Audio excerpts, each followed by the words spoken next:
No ar, Faixa Livre, rádio jornalismo de verdade, a informação de primeira qualidade, a interpretação e os comentários das notícias, entrevistas, o contraditório.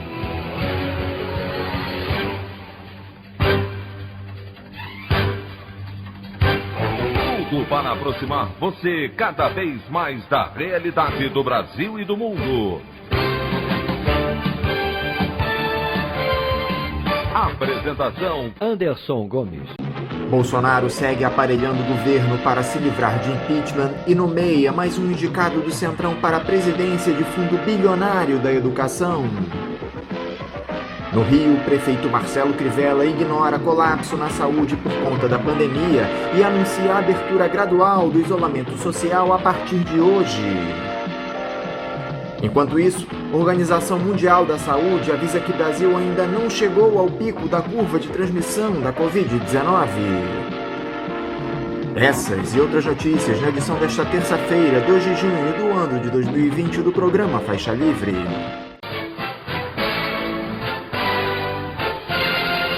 O comentário de Anderson Gomes.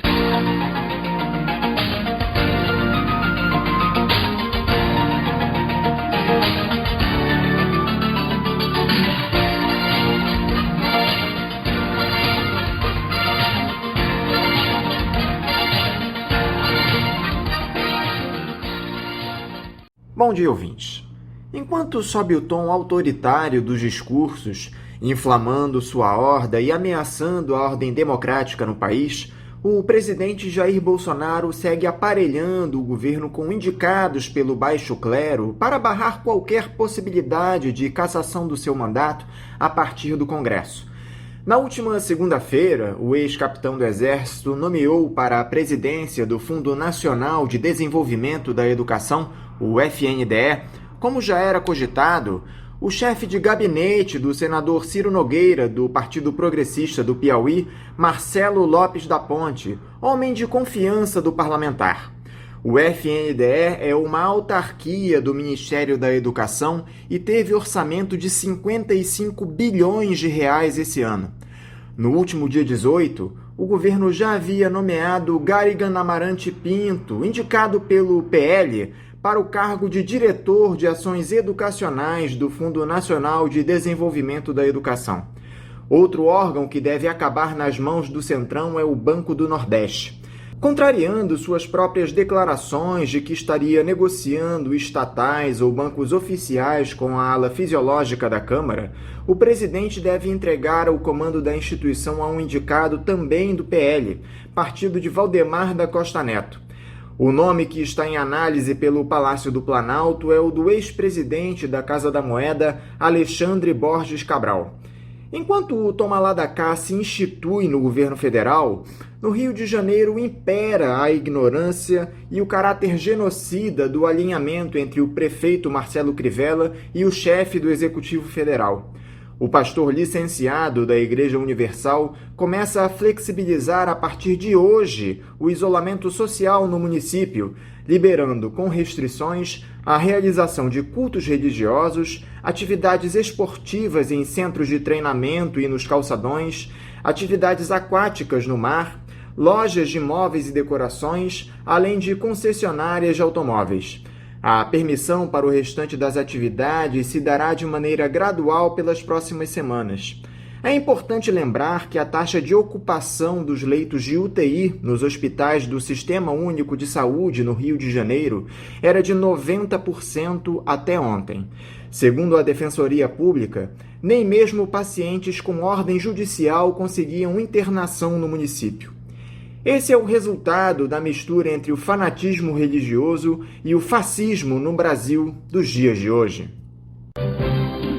A opinião do Faixa Livre.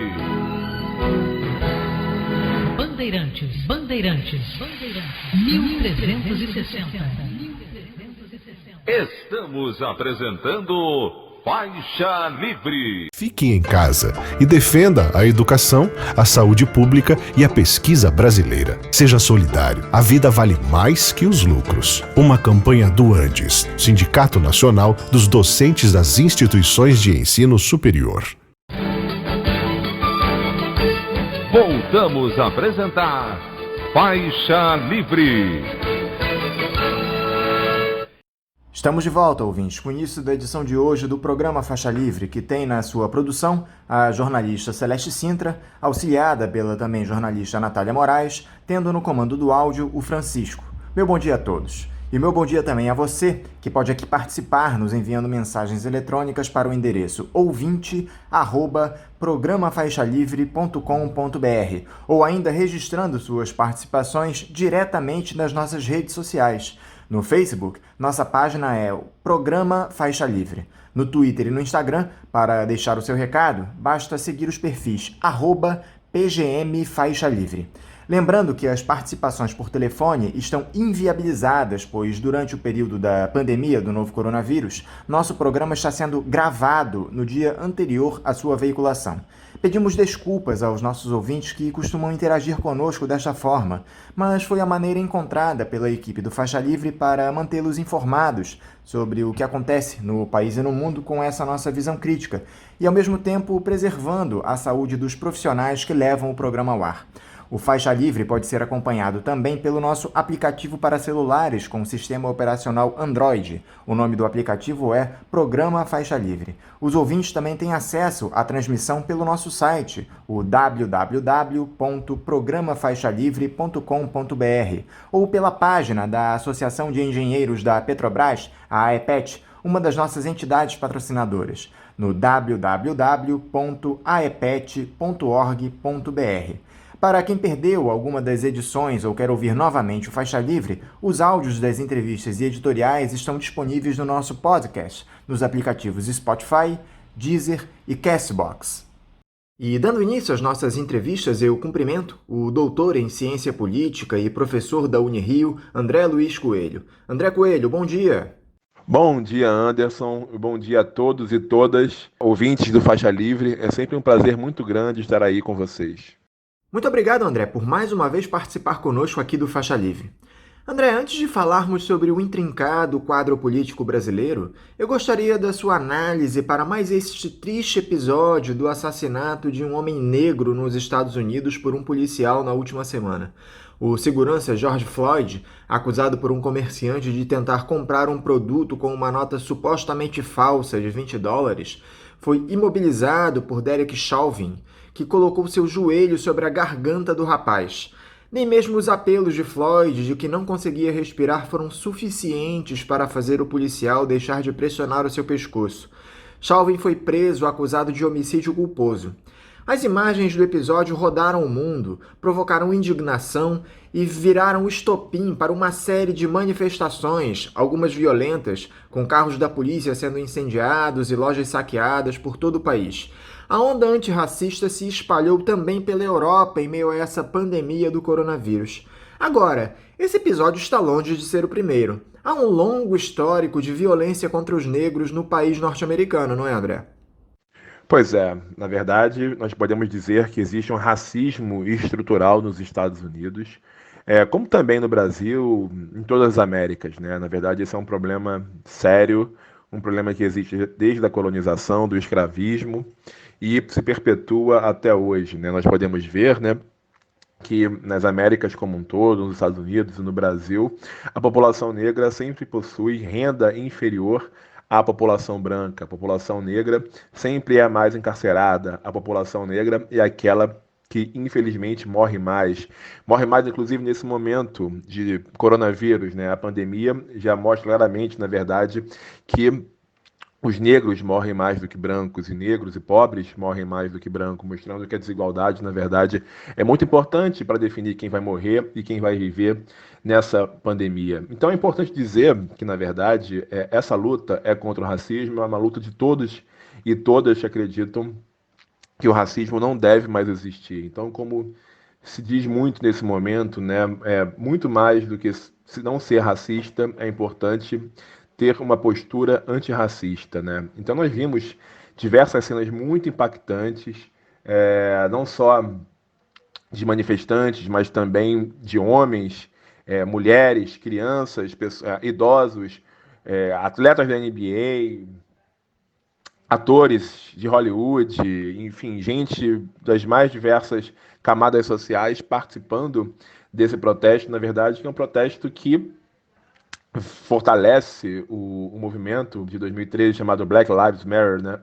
Vidas negras importam, né? Então é um movimento muito importante e que, com toda certeza, ele é legítimo, porque não dá, né? Não dá para perceber, não dá para aceitar o que foi feito com esse rapaz, o George Floyd, né? Que foi assassinado em frente às câmeras, né? Algo muito violento, algo muito, nossa, não tem nem palavras para dizer o quão pesado é isso, né? O rapaz dizendo que não conseguia respirar e ainda assim ele sendo assassinado ali na frente das câmeras por um policial. Então, na verdade, isso é necessário, as manifestações são necessárias e, portanto, as pessoas estão certas em irem às ruas para se manifestar, né? Na verdade, voltando um pouco à tua pergunta, a discussão sobre racismo nos Estados Unidos ela é muito importante, ela é muito grande, ela é longa, na verdade. Nós temos a própria Hollywood, né, mostra uma série de filmes sobre isso, né? Enfim, vários filmes foram premiados com Oscar, discutindo acho que toda a década, na verdade, tem um filme ou mais de um filme que discute o racismo que é premiado com Oscar de melhor filme, por exemplo, se você pensar somente em como os Estados Unidos reproduzem e representam, melhor dizendo, o racismo, né? A discussão sobre o racismo, né? É uma discussão muito importante também que nos remete aos anos 60, né? Os anos 60, com a discussão sobre direitos civis, a discussão sobre as escolas que eram separadas, né? Sobre os lugares, né, que eram separados, lugares que eram para brancos e lugares que eram para não brancos, né. Então, uma discussão muito forte, lembrando que nos anos 60, toda a discussão de direitos civis dos Estados Unidos, ela ocorre também graças a muitas manifestações, graças a pessoas muito importantes como o Dr. Martin Luther King, Malcolm X e todos os outros que, na verdade, vão às ruas e denunciam esse racismo estrutural da sociedade dos Estados Unidos. Já há analistas citando que mais este episódio de violência contra um negro pode ter sido o estopim para o início de uma guerra civil nos Estados Unidos. Você acredita nessa possibilidade, André?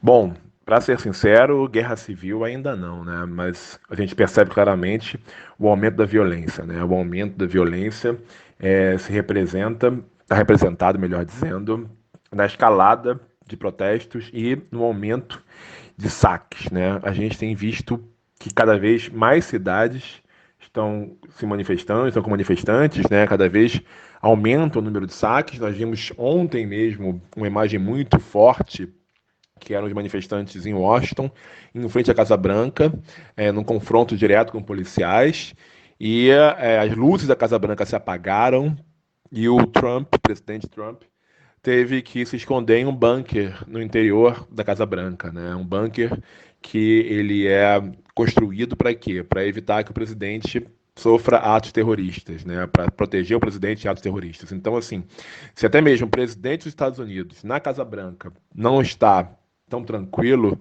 que dirá o resto do país, né? Nós temos saques em todo o país, nós temos violência em todo o país e não tem nenhuma manifestação clara que isso vai terminar, né?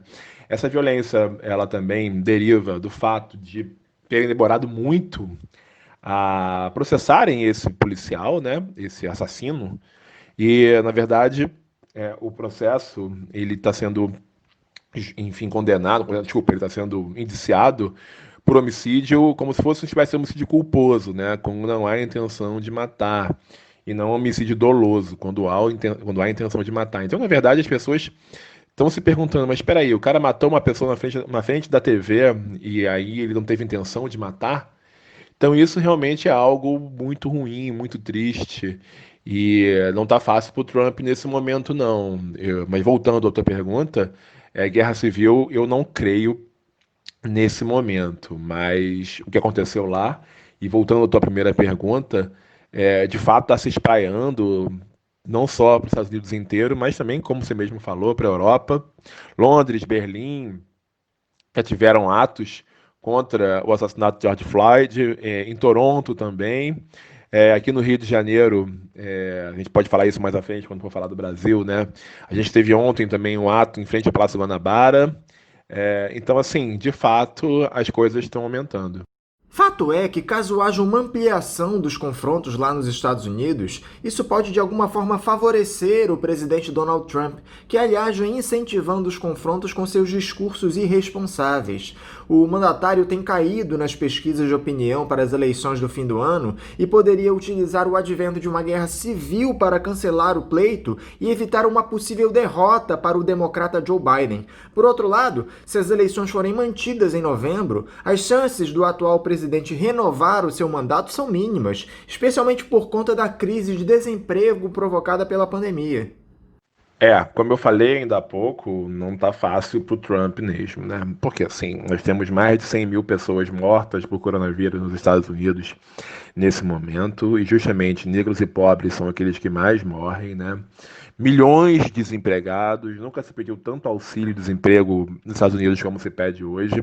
Estimativas afirmam que tem por volta de 25%, vamos chegar já em por volta de 25% de americanos desempregados. É um recorde histórico que remonta a números da época da Grande Depressão, dos anos 30 do século passado, então é algo realmente absurdo. E o Trump, como é que ele responde, né? Ele responde com confronto, ele responde, ao invés de apaziguar, ele bota mais lenha na fogueira, muito semelhante ao que o Bolsonaro faz. Na verdade, o Bolsonaro faz o que o Trump faz, né? Então, ele vai, na verdade, dizer que vai responder com a Guarda Nacional, vai responder a violência com mais violência. Ele falou há alguns dias atrás que se alguém tentasse entrar na Casa Branca, era recebido com as piores armas possíveis. Então, assim, realmente é complicado. O que ele faz também? Ele faz algo muito semelhante ao Bolsonaro aqui, né? Ele tenta responsabilizar, né, o conflito, o aumento do conflito, pela falta de ação de governadores, de prefeitos do Partido Democrata, chamando eles de corresponsáveis pelas manifestações, né? Ele muitas vezes tem um discurso que pode ser percebido como um discurso supremacista branco, né? Um discurso pró-conflito que, na verdade, no momento em que negros são assassinados, ter um discurso supremacista branco é o pior discurso possível, né? Então, assim, não tá fácil para ele, mas, de novo, ainda não creio numa guerra civil, e parece, né, que as pesquisas de opinião mostram que nesse momento, o Joe Biden está na frente dele para as eleições presidenciais desse ano. Muita água vai rolar ainda, né? A gente sabe muito bem os efeitos do coronavírus e também os efeitos das manifestações ainda não são muito claros, né? Na verdade, nem quanto tempo isso vai durar, nem como que isso vai acontecer ao certo, mas nesse momento a situação dele está complicada para a reeleição. Não vejo com clareza uma possibilidade de reeleição. Era mais fácil pensar nisso em dezembro do ano passado do que nesse momento. Diante de tudo isso, André, outra coisa que temos de lamentar, além do preconceito e da violência, é a saída de Bernie Sanders à corrida presidencial nos Estados Unidos. Ele que tem forte apoio dos movimentos identitários no país e proximidade com os ideais progressistas.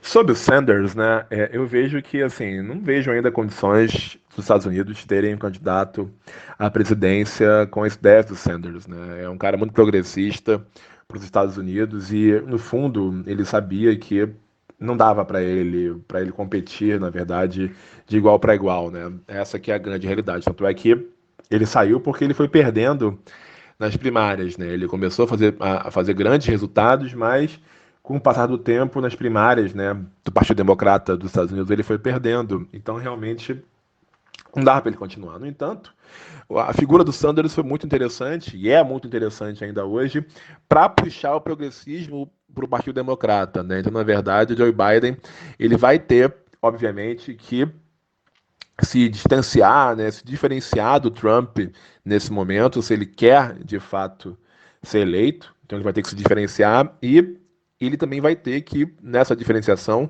buscar atender as demandas daqueles que apoiavam o Bernie Sanders, né? Então ele vai ter que tentar ser mais progressista. Então nesse momento é a saída dele, né? Mas não está claro ainda qual é o caminho que o Sanders vai tomar, né? Eu acho que ele ainda está um pouco hesitante, ele está tentando entender melhor o que está acontecendo para tomar uma posição mais clara, o que também não é bom para ele, né? O ideal é que ele consiga, desde já, se tornar mais claramente um opositor ao que o Trump está fazendo, porque é o que parece não está dando muito certo. Agora, André, falando um pouco da nossa situação aqui no Brasil, temos visto nos últimos dias um recrudescimento dos discursos do presidente Jair Bolsonaro em ameaça à ordem democrática, especialmente após a divulgação do vídeo daquela reunião ministerial vexatória e repleta de crimes, além da ação da Polícia Federal, por ordem do Supremo Tribunal Federal, contra as fake news, que atingiu diretamente o núcleo do bolsonarismo. O presidente tem atacado fortemente o STF e seu filho, o deputado Eduardo Bolsonaro, disse que em um momento de ruptura não é mais questão de ser, mas sim de quando. Como é que você tem visto, André, todo esse movimento de crise política provocada por uma figura que sempre ensejou o caos no país?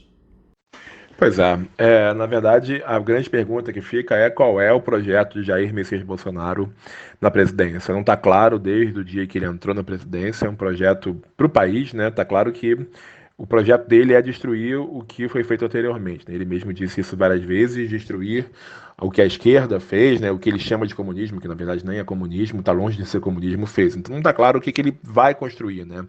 Não adianta você ter um projeto de destruição quando você não tem um projeto de construção.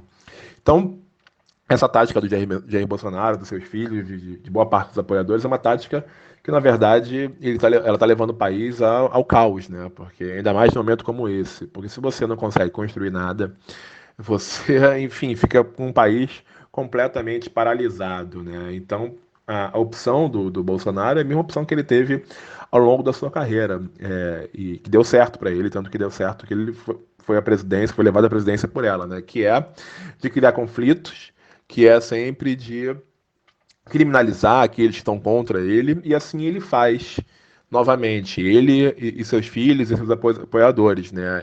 Ele esquece, na verdade, que existem três poderes independentes, que existe uma relação de freios e contrapesos, nos quais os poderes eles se controlam mutuamente, eles delegam poderes e se controlam mutuamente, e não dá para pensar num poder que não seja controlado. Então, da vez que ele recebe o controle, que ele é controlado de seus atos, né, pelo parlamento, pelo legislativo ou pelo Supremo, ele começa a criticar. E aí ele critica, e muitas vezes ele tenta até mesmo dizer que ele é o mais importante, que a Constituição é ele, que os outros poderes são menos importantes, que ele tem a legitimidade democrática do voto, que os outros não têm, mas não é por aí, né? Não é bem por aí. A democracia ela não se constrói assim.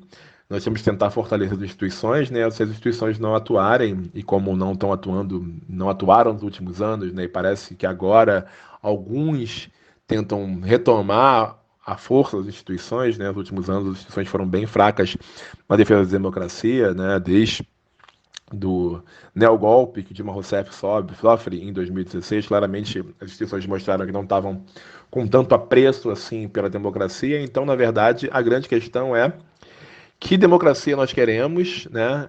A grande questão é que o reforço da democracia é uma luta muito inglória nesse momento, uma vez que a democracia foi vilipendiada, ela foi roubada, ela foi quase que exterminada nos últimos anos, né? Então o Jair Messias Bolsonaro ele se encontra justamente nesse bojo daqueles que defendem medidas antidemocráticas, melhor dizendo, né? E assim ele faz, né? Infelizmente para todos nós. Agora, essa retórica bolsonarista está fundada na lógica da imposição de seus ideais pela força. Não por acaso, o presidente encheu o governo de oficiais das Forças Armadas, aparelhando todos os órgãos, desde o Ministério da Saúde até o ICMBio, passando pela FUNAI, pelo Ministério da Educação, entre outros.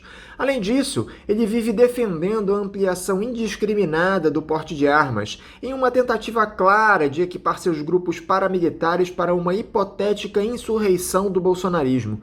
Eu gostaria de te ouvir um pouco, André, a respeito dessa participação dos militares na gestão federal, depois de tantos anos fora do cenário político e dessa exacerbação do discurso armamentista do presidente.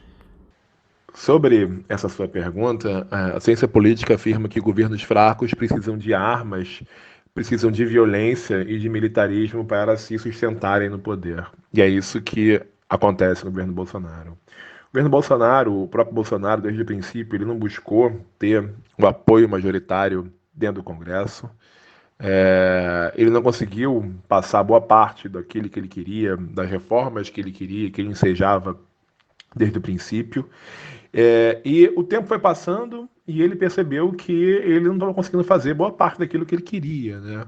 Então, qual foi a solução? A solução foi ampliar a participação dos militares em seu governo, tentando uma estratégia que, a meu ver, não é uma estratégia que seja condizente com a democracia. A democracia, na verdade, nós temos civis no comando político do país. Não estou dizendo aqui que militares não possam assumir cargos no Executivo Federal, Municipal, Estadual, muito pelo contrário. Se militares, se forem bons quadros, eles podem, claro, assumir e assumiram em governos anteriores, né? Mas a profusão de militares, da maneira como o Bolsonaro está fazendo, não me parece algo muito democrático. E de novo, assim, principalmente quando você coloca militares que não têm conhecimento das pastas, não têm conhecimentos do Executivo Federal, para além das Forças Armadas, assumindo cargos importantíssimos, né? Como agora acontece no Ministério da Saúde, né? Como nós temos um general que não tem nenhuma relação concreta com a saúde, né? Assumindo no lugar dos 2 ministros civis que foram demitidos pelo Bolsonaro. Então isso, na verdade, me parece que também não é, tampouco é bom para as Forças Armadas, né? Que acabam se associando cada vez mais ao governo Bolsonaro, governo que derrete a cada dia em sua popularidade. Então as Forças Armadas também estão, enfim, se aliando a um governo fraco, a um presidente que se mostra cada vez mais fraco. Eu não vejo isso como algo positivo para a democracia, eu não vejo isso como algo positivo para as Forças Armadas, né?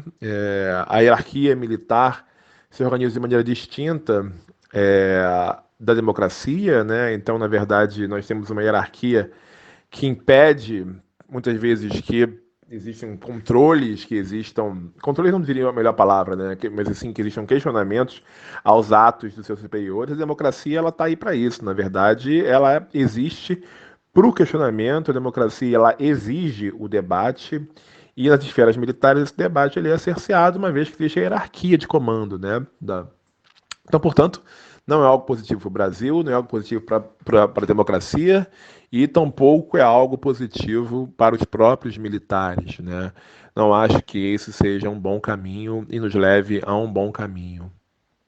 Diante de tudo isso, André, as manifestações de rua que estavam paradas, pelo menos do lado democrático do espectro político, por conta da pandemia do novo coronavírus, voltaram a acontecer.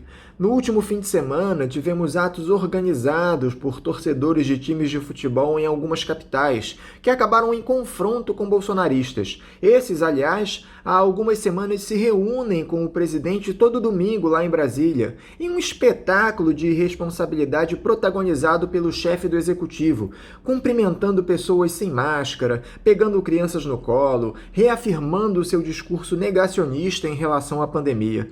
André, como é que a volta desses atos de rua pode influenciar o quadro político? Essa sua pergunta é excelente, na verdade, né? A gente visualizou nas últimas semanas uma profusão de atos daqueles que apoiavam o Bolsonaro, atos questionados por toda a sociedade, com exceção daqueles que participaram dos atos, daqueles que apoiam o governo Bolsonaro, justamente num momento de pandemia, num momento de mortes, num momento que o Brasil está longe ainda de atingir o platô, né, o pico das pessoas, das mortes e contaminações por Covid-19, as pessoas vão às ruas, muitas vezes sem máscara, sem nenhum cuidado, como o próprio Bolsonaro fez, né, e também foi questionado muitas vezes, com razão, por estar colocando a vida dele e a vida das pessoas em risco. Mas, por outro lado, sempre se questionava, bom, mas cadê os opositores, né? Onde estão os opositores ao Bolsonaro que não vão nas ruas? Os opositores do Bolsonaro estavam em suas casas cuidando das suas vidas. Mas, ao que parece, até mesmo o bom senso de permanecer em casa para que as pessoas não possam ser contaminadas pelo Bolsonaro, ela está indo embora nesse momento, no momento que, num contexto em que as mortes aumentam, o conflito aumenta e o presidente não dá nenhuma solução para o que está acontecendo, né? Você tem, para além da pandemia, você tem o aumento do desemprego, o aumento da fome, não há uma solução clara, não há um encaminhamento claro sobre como o governo vai atuar para essas pessoas que perderam seus empregos, as lojas que fecharam, né? Como é que o governo vai atuar para ajudar essas pessoas. Então nós temos, então, pela primeira vez em muito tempo, manifestações contrárias ao presidente nas ruas, né? Essas manifestações, como você mesmo bem disse, elas foram tocadas e chamadas por torcidas organizadas, né? Gaviões da Fiel em São Paulo, aqui no Rio de Janeiro, especialmente o pessoal ligado ao Flamengo, né? Democracia Rubro-Negra, Comuna Rubro-Negra,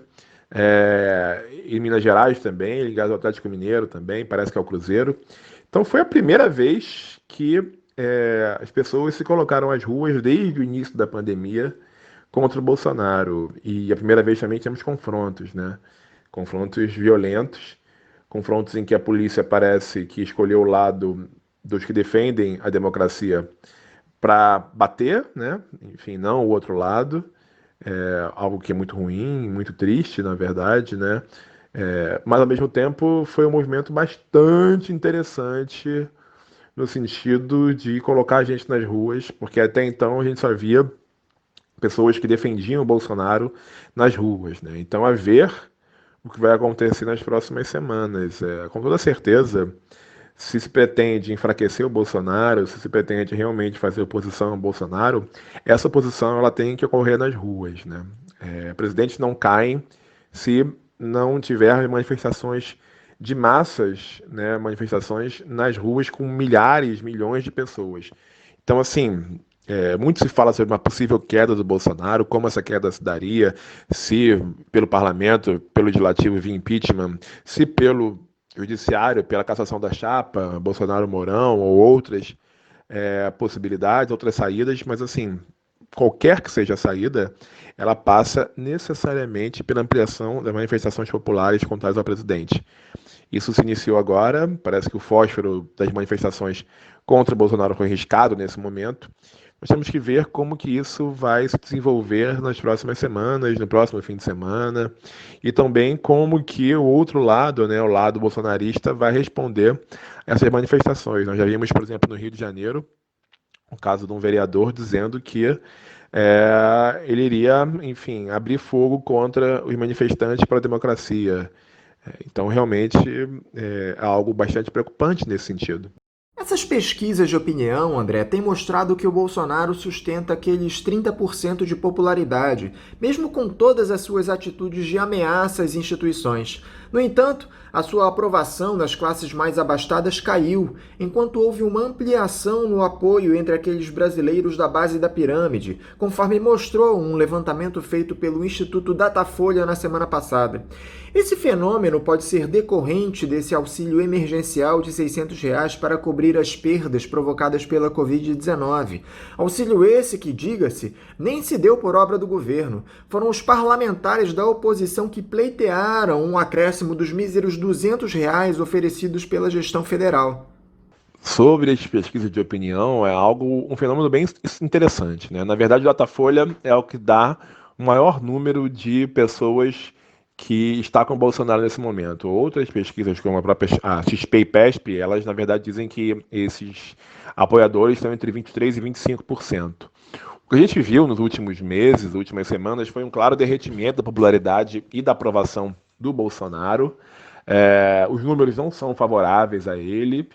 De fato, nós temos um grupo aí, sei lá, de 30% ou um pouco menos, que ainda apoia o Bolsonaro, mas a gente percebe que nas classes mais abastadas esse apoio diminui, até mesmo no sul do país parece que esse apoio diminuiu, e entre alguns evangélicos que também faziam parte da base de apoio do Bolsonaro, esse apoio também diminuiu.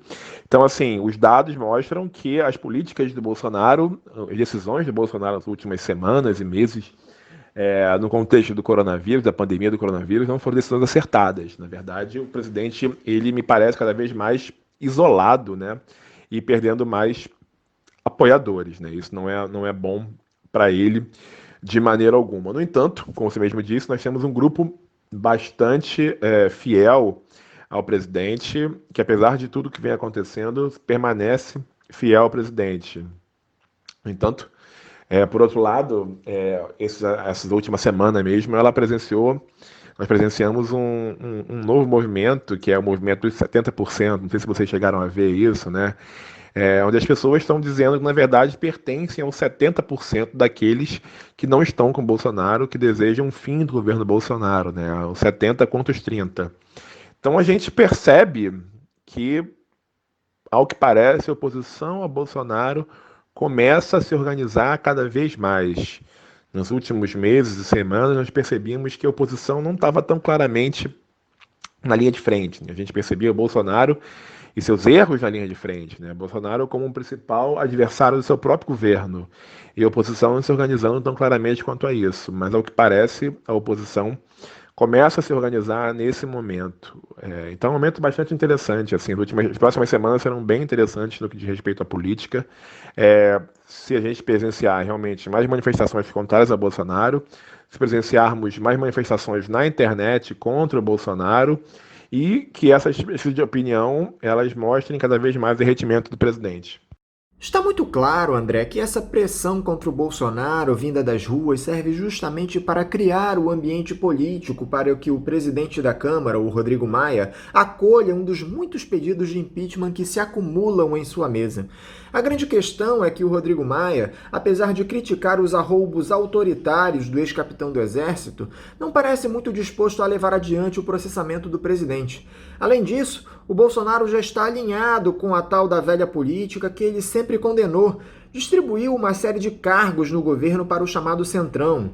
Dá para esperar alguma coisa desse parlamento ou a esperança para a saída do Bolsonaro do cargo é a cassação da chapa no Tribunal Superior Eleitoral? Eu acho, Anderson, que o jogo ainda está sendo jogado e não há nenhuma definição clara sobre o futuro do país. É muito ruim para a gente da ciência política falar sobre isso, né? A gente tenta prever o futuro, né? A gente tenta, dentro do possível, né? Levando em consideração dados, levando em consideração teoria, levando em consideração a história e o que aconteceu no passado. Então, assim, prever o futuro é muito complicado e o jogo está claramente sendo jogado. Não dá para dizer claramente o que vai acontecer. Não dá para dizer se o Bolsonaro permanece no poder, não dá para dizer claramente se o Bolsonaro sai do poder. O que está claro nesse momento é que o STF, né, o Supremo Tribunal Federal, os magistrados do STF, até por conta dos ataques que vem sofrendo nas últimas semanas, ataques bastante violentos, né, as pessoas pedindo o fechamento do STF, pessoas, enfim, pedindo ações violentas contra magistrados do STF. O STF, na verdade, se coloca hoje como a principal instituição contrária ao Bolsonaro. Até porque o Bolsonaro também coloca isso, né, nas suas falas, né, o Bolsonaro e seus filhos, né, seus robôs, né, seus apoiadores. Então, o STF, nesse momento, é linha de frente contra o Bolsonaro, né.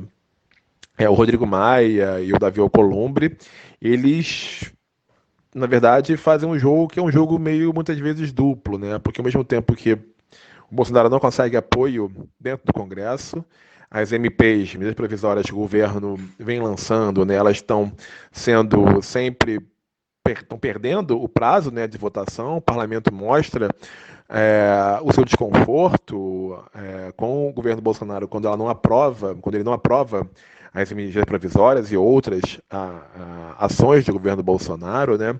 Então não está claro também como é que o parlamento vai se colocar. O Davi Alcolumbre e o Rodrigo Maia, eles, ao mesmo tempo que criticam o Bolsonaro, eles não fazem atos diretos contrários ao Bolsonaro, né? Na verdade, muitas vezes eles chamam o Bolsonaro para conversa, querem conversar, tentar apaziguar os ânimos. A gente não sabe muito bem até quando que isso vai seguir, né? Isso é uma questão muito séria, mas eu não vejo nem do Alcolumbre, nem do Rodrigo Maia uma disposição para pautar em qualquer processo de impeachment nesse momento, ainda que existam vários processos de impeachment nesse momento, nas mãos deles, né? Fica claro também uma recomposição do governo Bolsonaro em relação ao seu apoio legislativo, como você mesmo falou, e como tem sido ventilado, o Bolsonaro agora está fazendo aquilo que ele disse que não ia fazer, que é trocar apoio político por cargos, né? E que cargos são esses, né? São cargos, né, como o Fundo Nacional de Educação, né, o FNDE, que maneja 50 bilhões de reais, né? São cargos que distribuem recursos, né? E para isso, partidos, né, que fizeram parte do governo Temer, da base do governo Temer, impediram qualquer processo contrário ao Temer, né? Partidos que fizeram parte de todo o processo de impeachment da Dilma. Esses partidos ligados ao que muitos chamam de a velha política, né? Esses partidos agora, muitos desses partidos, eles estão tentando, né, iniciar um processo, né, de construção de uma nova base para o Bolsonaro, uma nova base política. Muito se fala que o Bolsonaro está atuando assim para evitar um possível processo de impeachment, né? Numa ação, na verdade, muito mais defensiva dentro do parlamento, né? Eu acho que o Rodrigo Maia conta com isso, tá vendo como é que as forças estão se organizando, e assim, para qualquer eventual pedido de impeachment é necessário uma contabilização dos votos favoráveis e dos votos contrários, né? E como é um momento de reorganização, não adianta pautar um impeachment se você não tem certeza que esse impeachment vai dar certo, né? Então, assim, de novo, eu falo que o jogo ainda está sendo jogado. Contudo, não me parece uma boa solução, uma boa iniciativa para esses partidos se aliarem a um presidente que cada vez mais se mostra fraco. E, ao mesmo tempo, esses partidos eles vão cobrar cada vez mais de um presidente que se mostra fraco, né? Vão cobrar mais pelo apoio, né?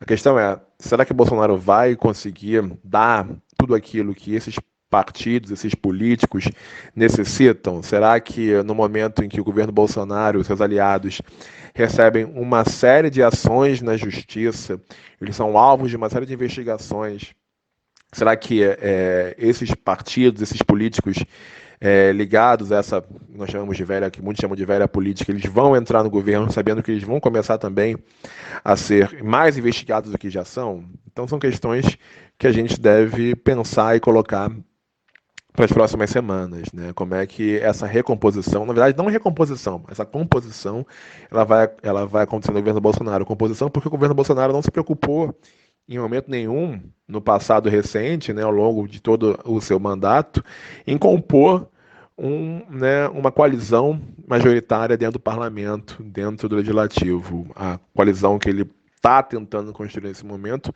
está longe de ser majoritária, mas é uma coalizão que busca impedir um eventual processo de impeachment. Já a oposição, André, me parece acuada. Temos visto algumas iniciativas um tanto tímidas dos partidos progressistas, mas, sinceramente, eles me parecem mais interessados nas eleições de 2022 do que na urgente defesa da democracia hoje. É possível que ainda tenhamos a formação de um bloco de esquerda que combata essa ameaça do bolsonarismo e construa em unidade um projeto de país? Como é que você analisa a oposição no atual momento? A oposição está ainda se organizando. Eu acho que cada semana é uma semana melhor para a oposição, uma semana que a oposição se organiza mais. Nós temos algumas figuras importantes de partidos de oposição que vocalizam as demandas da oposição, né, que vão até a grande mídia, mas ao mesmo tempo a grande mídia ela também não dá tanto espaço assim para a oposição, né? Então, nós temos que entender isso muito claramente. A mídia ela não dá muito espaço para a oposição, a grande mídia. Então a oposição ela fica restrita a veículos alternativos de mídia, né, e aos seus veículos Instagram, Facebook, Twitter. A oposição se organiza muitas vezes por ali, né? Agora, não há claramente uma frente contra o Bolsonaro organizada pela oposição, né? Essa semana nós tivemos, enfim, algumas iniciativas de criação de frentes contra o Bolsonaro, mas essas frentes elas são frentes que tendem, né, que se dizem suprapartidárias, que unem membros de direita, membros de esquerda, pessoas de centro, mas essas frentes não são puxadas pela oposição, né? Então a oposição ela não está realmente na linha de frente dessas novas organizações, dessas novas iniciativas. No entanto, A gente viu que parece que sim, essa semana parece que um bloco de esquerda contra o Bolsonaro está sendo organizado na Câmara dos Deputados. Vamos ver como é que esse bloco de esquerda vai se portar, né? Dizia muito a necessidade do PDT e do PT se unirem, porque se PDT e PT não se unirem, esse bloco de esquerda ele não iria para frente, né? E nós vimos também, né, a desistência da candidatura do Marcelo Freixo à Prefeitura do Rio, né? O Freixo dizendo justamente que não iria à frente com sua candidatura se a oposição, né, se a esquerda no Rio de Janeiro não se unisse em torno de um ideal comum, né? Vejo com grande maturidade a ação do Freixo, elogio muito a sua ação, porque justamente ele mostra que a sua carreira, né, seus objetivos individuais, eles devem ser colocados em segundo plano frente a uma posição conjunta contrária ao governo Bolsonaro, né? Então, assim, talvez as próximas semanas mostrem uma maior união e necessária união das esquerdas frente ao governo Bolsonaro. Na verdade, eu estou bastante otimista em relação a isso. André, um dos seus objetos de estudo são justamente essas crises políticas com quedas de presidentes na América Latina. Eu gostaria de saber de você de que forma o fenômeno do bolsonarismo se relaciona com esse processo de crises latino-americanas que se dão nos últimos 30 anos. Veja bem, o bolsonarismo ele é bastante único, né? Nós tivemos na América Latina, ao longo dos últimos 30 anos, algumas ondas, né? Nós tivemos uma onda neoliberal clássica nos anos 90, né? Anos 2000 nós tivemos o que muitos chamam de onda rosa, né? A ascensão de governos de esquerda na região, e agora nós temos o retorno de governos de direita na região, também América Latina. No entanto, nada se assemelha na América Latina ao bolsonarismo. O bolsonarismo realmente é uma direita muito forte, né? Uma direita muito radical. E nós não temos, nesse momento, nada parecido com o bolsonarismo na América Latina. É um movimento bastante único. Nós temos presidentes de direita em outros países da América Latina, mas são presidentes que, enfim, pelo menos no discurso, e ao que me parece na prática, defendem a democracia, são presidentes que defendem que militares não estejam dentro das principais postos ministeriais, são pessoas que defendem os direitos humanos, né? Então, o bolsonarismo, na verdade, ele me parece algo muito do Brasil, né? E talvez ele se assemelhe muito mais ao governo Trump, às iniciativas do Trump, do que de qualquer outra ação dentro da América Latina, né? Na verdade, nós temos, claro, em outros países, figuras semelhantes ao Bolsonaro. Essas figuras, no entanto, elas não chegaram e não conseguiram ter vitórias eleitorais expressivas. Pode ser que com o fenômeno do Bolsonaro isso aconteça em outros países, né? Essas figuras de extrema-direita consigam sucesso eleitoral, mas não aconteceu ainda. Então, claramente, Bolsonaro é uma figura diferente das demais da região, né? Vamos ver como é que isso vai acontecer, como é que isso vai se desenvolver para os próximos anos e meses, mas me parece que o Brasil ele está bastante isolado nesse momento, né? Bastante isolado até mesmo frente a outros governos de direita, uma vez que o Brasil é o epicentro do coronavírus hoje no mundo, né? Então, assim, os países ao redor do Brasil, da América do Sul, fecharam suas fronteiras e estão tomando atitudes cada vez mais fortes contra a entrada de brasileiros em suas fronteiras, né? em seus territórios. E estou falando isso de governos de direita, como Uruguai, governos de direita como Paraguai. Então, assim, eu acho que não dá muito para comparar o Bolsonaro com o resto da América Latina ou o resto da América do Sul. André, muito obrigado por mais uma vez conversar conosco aqui no programa. Eu desejo a você um bom dia de trabalho e um forte abraço. Anderson, o prazer é todo meu. Muito obrigado mesmo por participar mais uma vez do Faixa Livre. É sempre um grande prazer, uma grande alegria falar com você, falar com um passarinho, falar com todos vocês aí. Espero que tenhamos uma boa semana. uma semana com muita saúde para todos nós. Enfim, que quem puder ficar em casa, fique em casa, né, para evitar a contaminação do coronavírus, né? E que nós temos muita sorte nos próximos meses e semanas, que teremos tanto no plano da saúde pública como no plano político, porque infelizmente tivemos nas últimas semanas foi algo muito negativo, né? Então força para todo mundo aí, muito obrigado e um grande abraço para você e para todo mundo que está ouvindo o Faixa Livre nesse momento. Conversamos aqui com o André Luiz Coelho, ele é doutor em Ciência Política e professor da Unirio.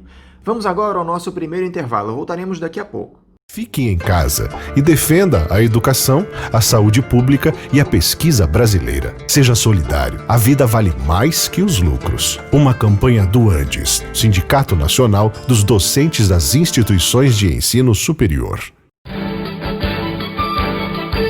Voltamos a apresentar Faixa Livre. Estamos de volta, ouvintes, e agora eu saúdo o presidente do Sindicato dos Trabalhadores nas Indústrias da Purificação e Distribuição de Água e em Serviço de Esgotos de Niterói e Região, o Sindiágua, Ari Girota. Ari Girota, bom dia. Bom dia, ouvintes do programa Faixa Livre e da Band Rio.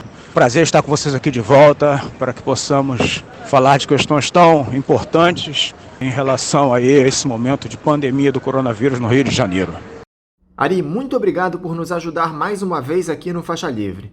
Ari, essa pandemia do novo coronavírus tem provocado um número impressionante e assustador de mortes Brasil afora. Mais de 1.000 pessoas vão a óbito diariamente no país por conta da doença. Só que na SEDAI esse quadro é ainda mais alarmante. A Companhia de Águas e Esgoto do Rio de Janeiro já contabiliza 11 funcionários mortos por Covid-19. Explica aqui para os nossos ouvintes, Ari, os motivos para esse número absurdo de óbitos na SEDAI. A empresa não toma medidas de segurança eficientes? O que acontece?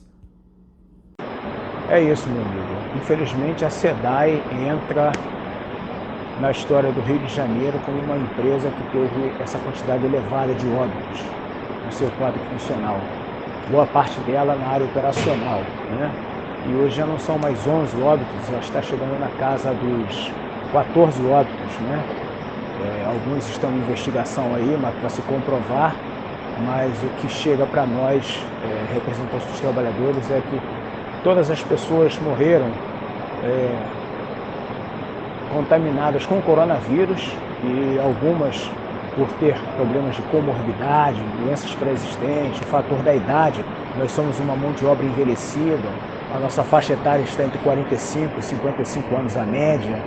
Enfim, nós entendemos que houve um atraso, uma avaliação equivocada por parte da empresa sobre a gravidade, né, da questão do coronavírus.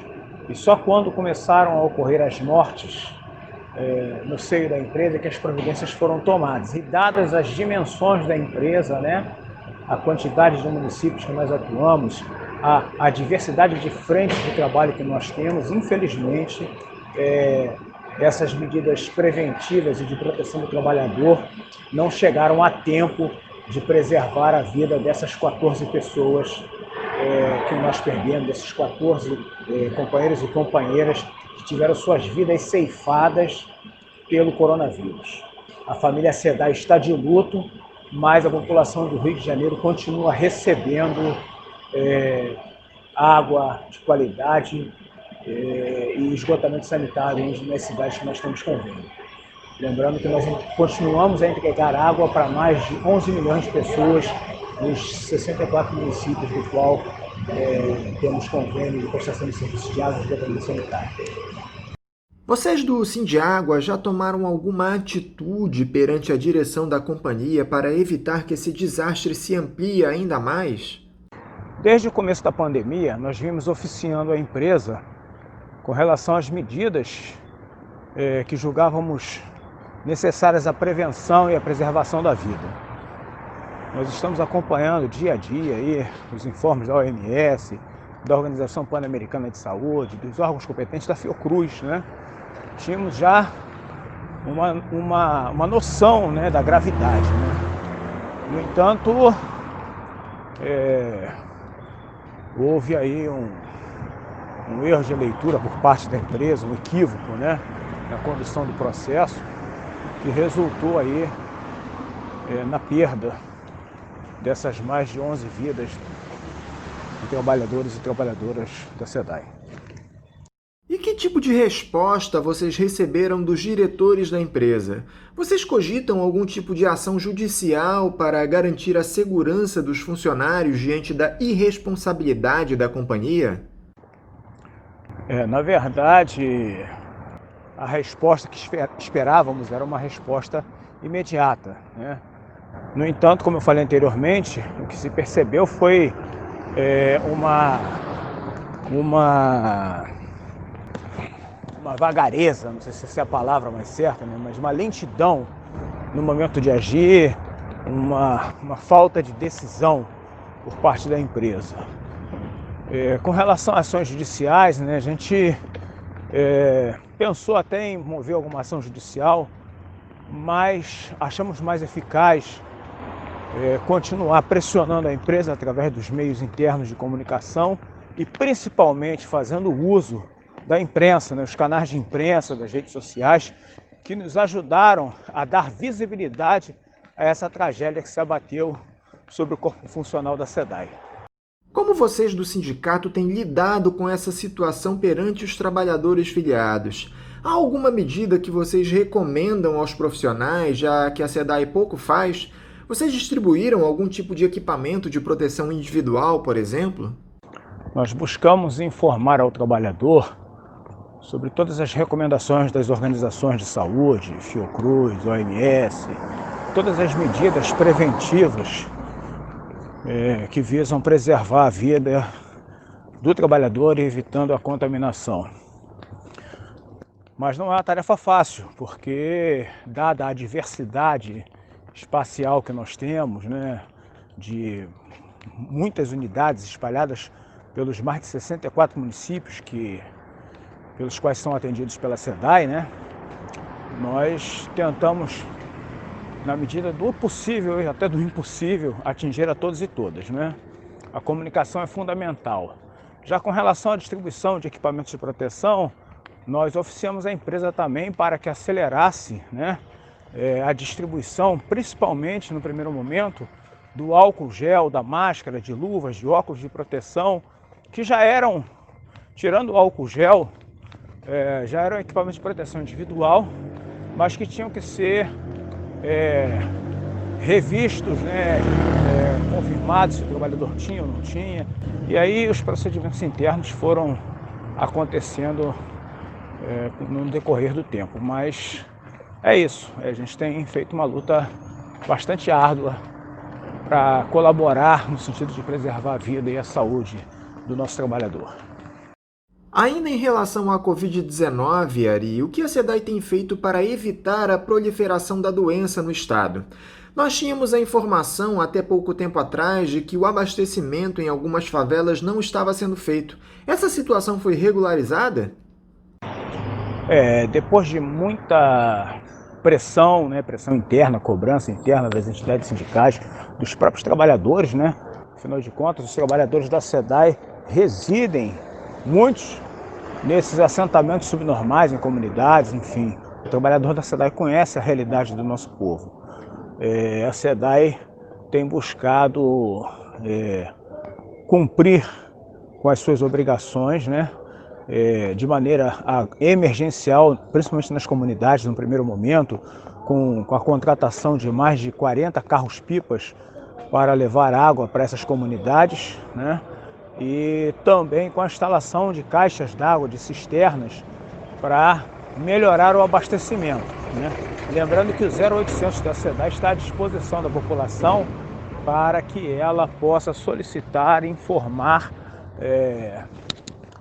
os locais que porventura não tenham abastecimento de água, né? A SEDAI tem tentado aí atender a população em suas demandas, porque nós sabemos da importância da água como combate inicial à proliferação do coronavírus. Agora, mesmo com essa crise provocada pela pandemia, o governo federal não desistiu de aprovar aquele marco regulatório do saneamento, que deve provocar um verdadeiro desmonte no caráter estatal da distribuição de água e no tratamento do esgoto. Como vocês do sindicato observam essa postura entreguista do governo? Está mais do que provado que o acesso ao saneamento básico deve ser universalizado. Essa pergunta é bem apropriada na medida em que ela traz um tema muito delicado, exatamente essa tentativa de privatização do saneamento a nível nacional. Esse PL, que é o 4162, que está tramitando no Senado Federal, que visa, eles dizem, aperfeiçoar, mas na nossa visão ele vai provocar um retrocesso no marco regulatório de saneamento básico. Ele vai entregar para a iniciativa privada a operação de todos os sistemas públicos, estaduais e municipais, enfim, fazendo com que os entes públicos, os municípios e estados, sejam obrigados a fazer licitações para promover a concorrência para a entrada das empresas privadas no mercado, quando hoje essas empresas privadas já podem operar no mercado. O que eles querem, na verdade, é ter o monopólio, só que vai ser um monopólio privado, ou seja, os grandes investidores, as empresas privadas vão deter todo o poder do uso, exploração, produção e distribuição de água no Brasil inteiro. Isso será uma tragédia, isso representa uma tragédia no médio prazo para a nação brasileira e, em particular, para as populações mais carentes.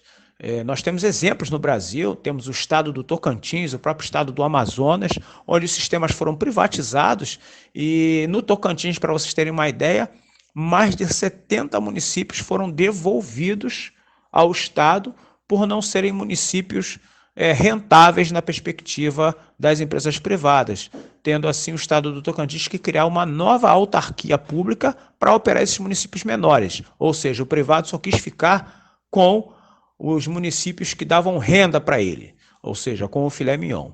A mesma coisa se desenha aqui no Rio de Janeiro, na medida em que o governo do estado tenta a todo custo privatizar a distribuição de água e tratamento de esgotos no Rio de Janeiro, entregando nos 64 municípios, através de 4 grandes consórcios, a operação desses sistemas para a iniciativa privada. Temos a convicção de que, se isso acontecer, quem vai pagar a conta é o povo do Rio de Janeiro. Berlim, na Alemanha, Paris, na França, Londres, na Inglaterra, Nova York, nos Estados Unidos, entre outras 230 cidades no mundo, já reestatizaram os seus sistemas de água e esgoto, porque depois de mais de 20 anos entregues à iniciativa privada, o que se teve foi contas altas, serviços mal prestados e dificuldades de acesso a esse bem essencial à vida. Ari, nós tivemos a informação de que o presidente da SEDAI, Renato Espírito Santo, anunciou em um vídeo a intenção de demitir 4.000 trabalhadores da empresa, o que corresponde a 80% do quadro de funcionários da companhia. Procede essa informação? O que vocês do sindicato pretendem fazer para evitar esse absurdo?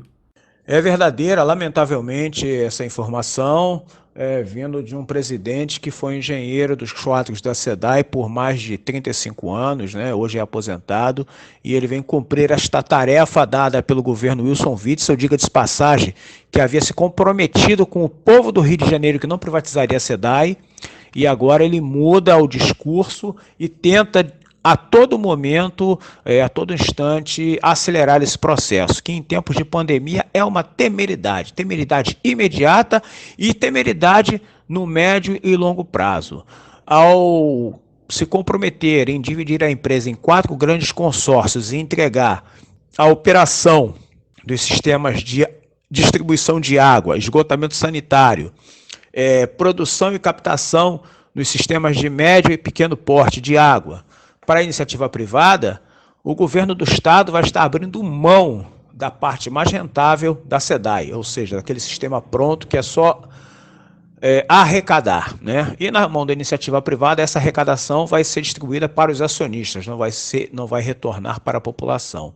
Então foi com muita surpresa que nós recebemos essa notícia.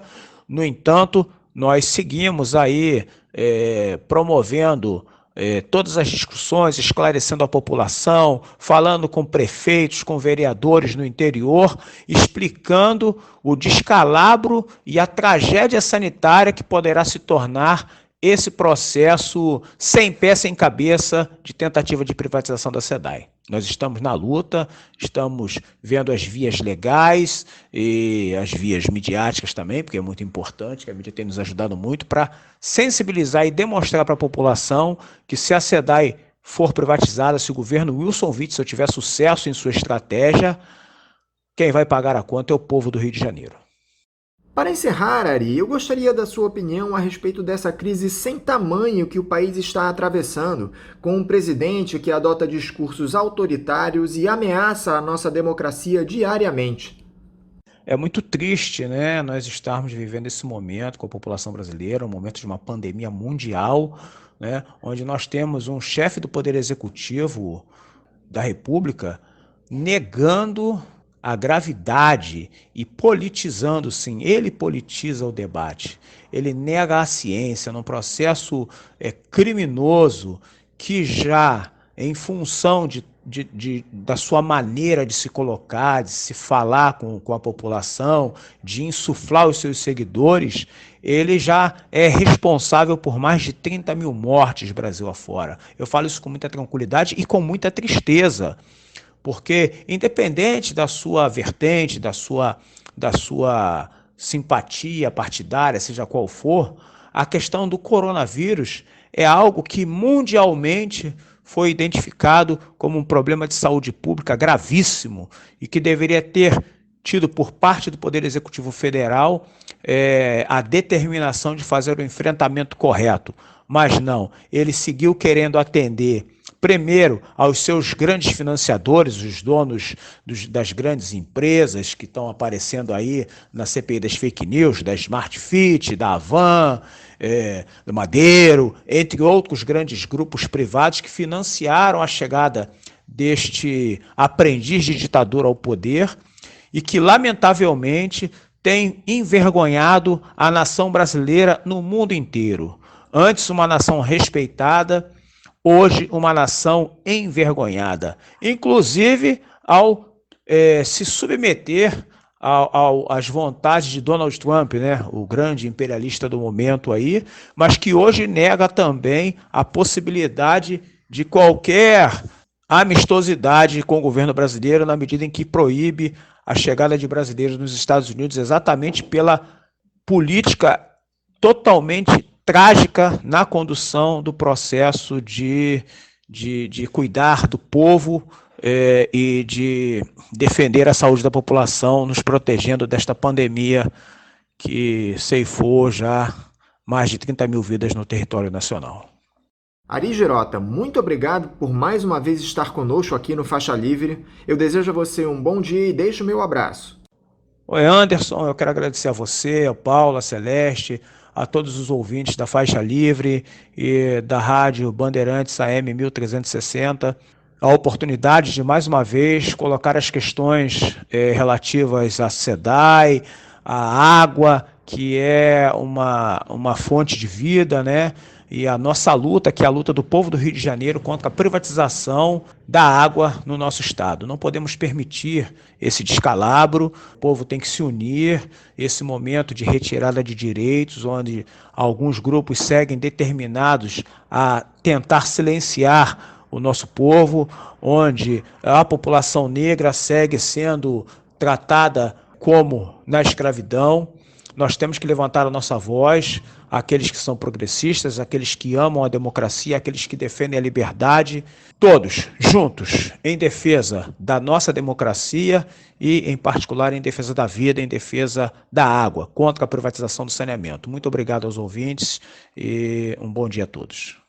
Conversamos aqui com o Ari Girota, ele é presidente do Sindicato dos Trabalhadores nas Indústrias da Purificação e Distribuição de Água e em Serviços de Esgoto em Niterói e região, o Sindiágua. Vamos agora a mais um intervalo, daqui a pouco voltaremos. Fique em casa e defenda a educação, a saúde pública e a pesquisa brasileira. Seja solidário. A vida vale mais que os lucros. Uma campanha do Andes, Sindicato Nacional dos Docentes das Instituições de Ensino Superior. Voltamos a apresentar Faixa Livre. Nós estamos de volta, ouvintes, e agora eu cumprimento mais uma vez o advogado constitucionalista e professor de Direito Público da Universidade Federal Rural do Rio de Janeiro, Bernardo Campinho. Bernardo Campinho, bom dia. Anderson, bom dia, tudo bem com você? Espero que esteja bem de saúde, em casa, seguro. E bom dia a todos os nossos ouvintes, espero também que todos estejam bem no meio de toda essa emergência pública de saúde. Forte abraço a toda a equipe do programa Faixa Livre, especialmente a querida Celeste, que sempre faz essa intermediação para que eu possa estar aqui contribuindo com vocês nesse horário. E estou mais uma vez à disposição para a gente dialogar sobre questões jurídicas e políticas aqui no Faixa Livre. Muito obrigado, Bernardo, por novamente estar conosco aqui no programa. Bernardo, todo aquele quadro de excepcionalidade que nós temos debatido aqui nas últimas semanas parece que se amplia a cada dia. O Jair Bolsonaro, que não perdia uma oportunidade para atacar as instituições, se revoltou de vez depois daquela operação da Polícia Federal na última semana, que atingiu frontalmente o núcleo de produção e disseminação de fake news, principal estratégia do seu grupo político.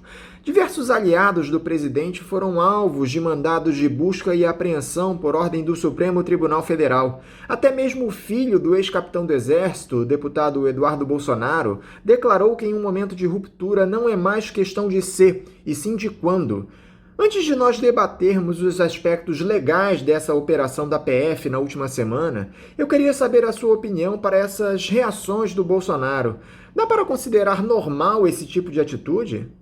Anderson, eu entendo que normal não é. Nós estamos há muito tempo com um desafio posto às instituições, mas estrategicamente essa afronta, esse tensionamento é feito em termos ambíguos, vagos ou ambivalentes. Então, quando o deputado Eduardo Bolsonaro fala, por exemplo, em ruptura, ele não diz que tipo de ruptura seria essa.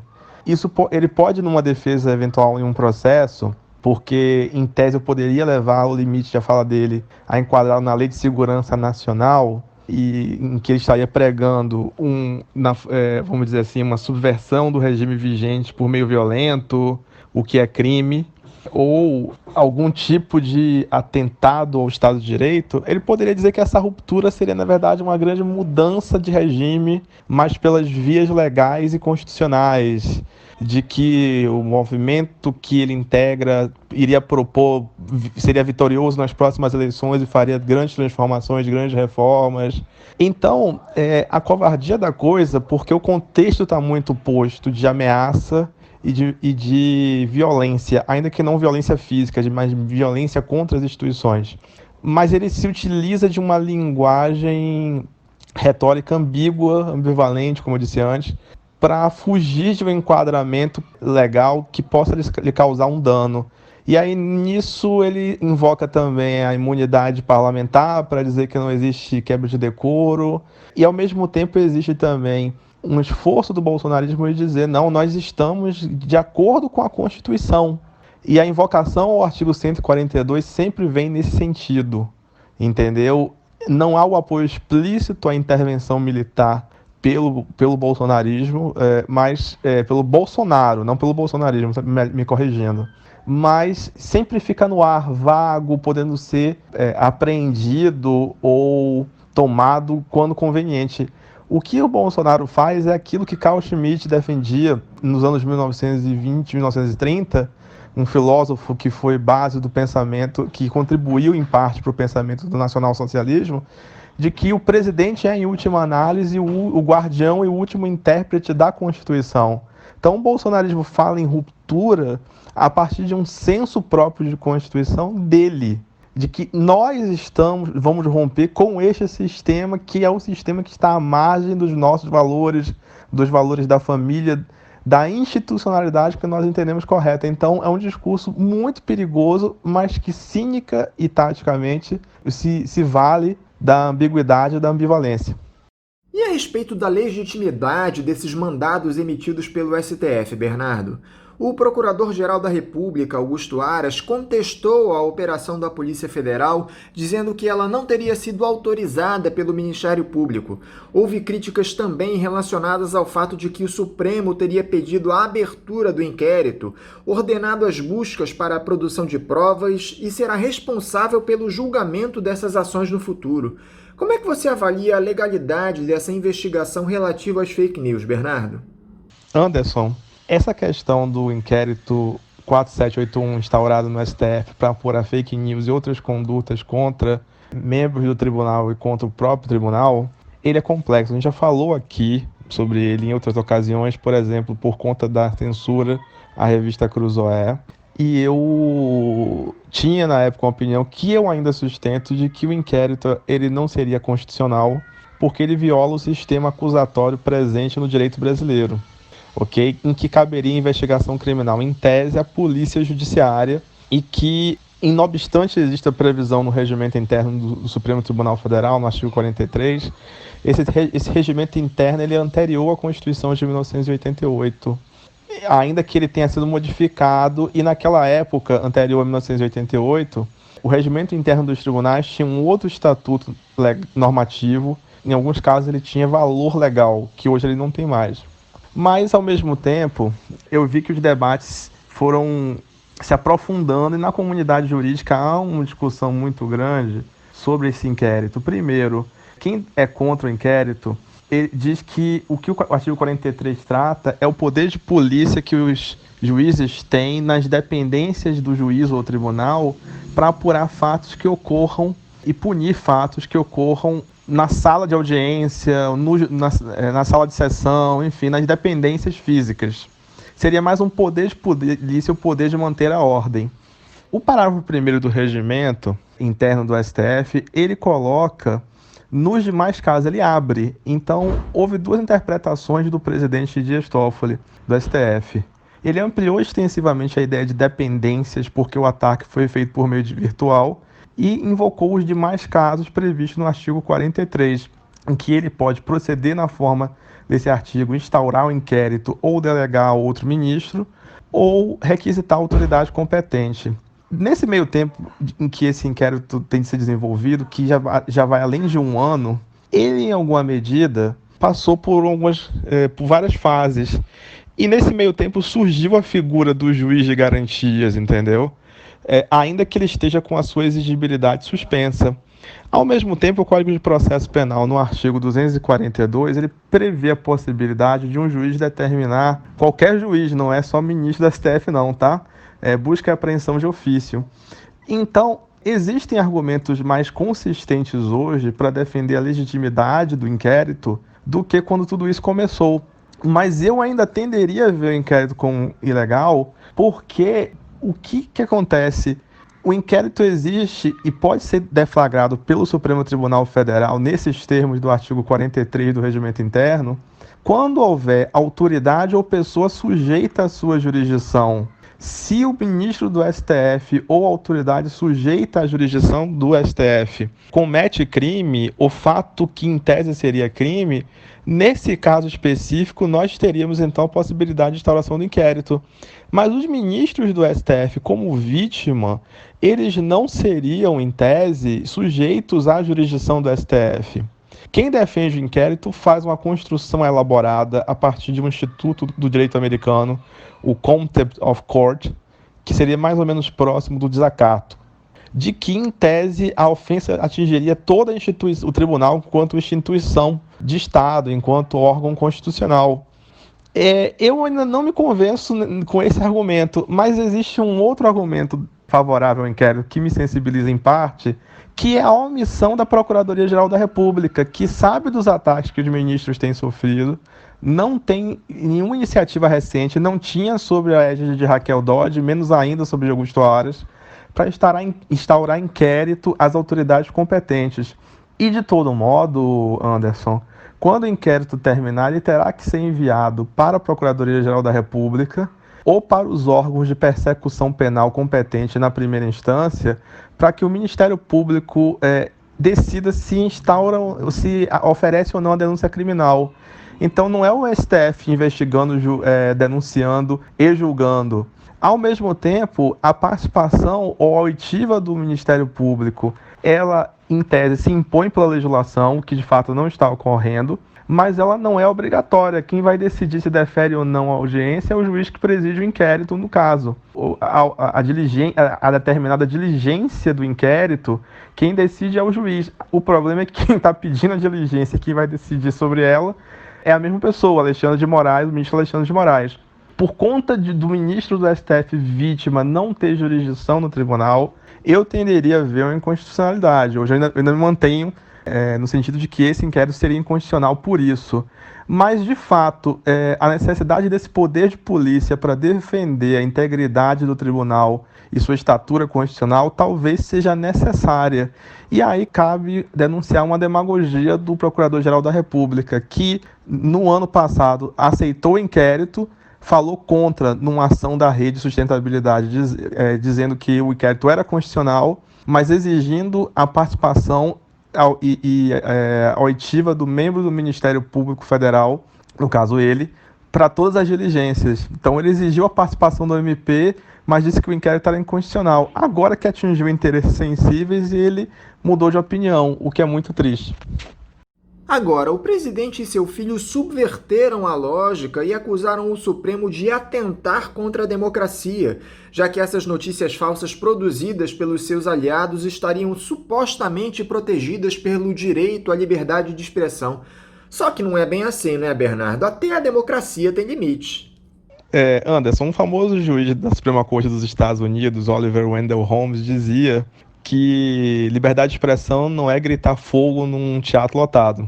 Então, a liberdade de expressão é um direito previsto contra a Constituição, mas é um direito previsto na Constituição, me perdoem, mas nenhum direito é absoluto. Ele deve ser exercido em compatibilidade com outros direitos e liberdades garantidos na Carta da República. Honra, vida privada, outras liberdades, como a liberdade religiosa, o direito à igualdade, enfim. Então, liberdade de expressão não é absoluta. E aí a gente tem duas questões diferentes.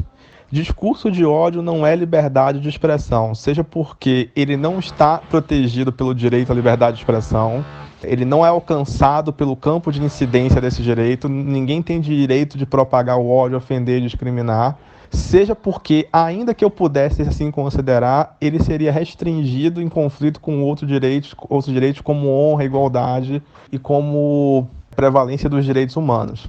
Há um outro problema em relação às fake news, que para além da propagação de ódio, elas propagam desinformação e abuso do poder político e econômico em favor de determinados grupos. Então, as fake news hoje, e principalmente em processos políticos e eleitorais, são um problema debatido no mundo inteiro. Eu mesmo já escrevi artigo acadêmico, participei de evento no exterior sobre o assunto. Então, não existe uma liberdade de expressão de desinformar, de manipular as pessoas para gerar prejuízo, caos e, acima de tudo, para obter ganhos políticos ilícitos. É essa maneira como eu vejo, então, essa frase do Bolsonaro, essa invocação constante à liberdade de expressão, ela não é gratuita. Ela vem num alinhamento dos conservadores norte-americanos, que gradativamente vem invocando a liberdade religiosa, a liberdade de expressão, principalmente, para construir um grande direito de ofender, um direito de manter crenças discriminatórias em face de outras pessoas. Mas esse é um contexto muito específico dos Estados Unidos que não encontra eco em outras realidades, em outros países, em outros sistemas jurídicos e certamente não é compatível com o padrão elevado de dignidade humana, direitos fundamentais e liberdades públicas que a Constituição da República no Brasil alberga. Nós temos falado muito, Bernardo, sobre essa posição do Procurador-Geral Augusto Aras, sempre muito alinhado ao presidente da República, parecendo mais advogado do que investigador do chefe do Executivo. Só que na última semana eles extrapolaram. o Bolsonaro fez uma visita de cortesia ao Aras no Ministério Público, sugeriu que poderia indicá-lo a uma hipotética terceira vaga no Supremo Tribunal Federal em sua gestão e, no final da semana, condecorou o PGR com a Ordem do Mérito Naval.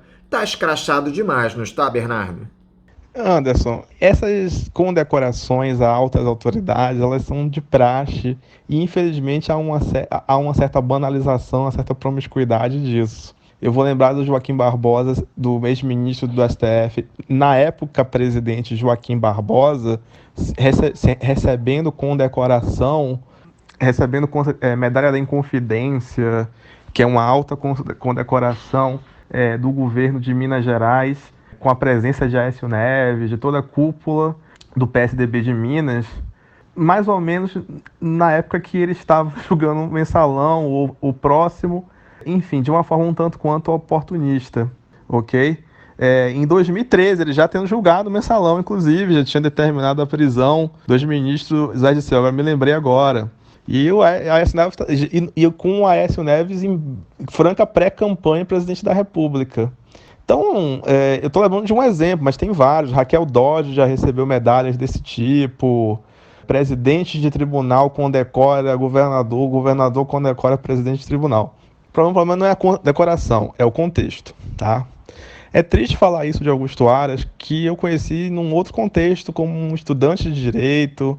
Era um cara próximo até à esquerda, e que, de uma certa forma, sempre foi tido como um homem muito correto. Essa sedução do poder parece que foi maior do que qualquer outra coisa, a ponto de ele se considerar tão bonapartista que sequer disputou dentro da formação da lista tríplice do MPF. Então, eu acho que há uma proximidade, algum alinhamento, sempre existe de quem nomeou em relação a quem é nomeado. Então, a gente pode lembrar do Geraldo Brindeiro no governo Fernando Henrique Cardoso, que recebeu a alcunha nada honrosa de engavetador geral.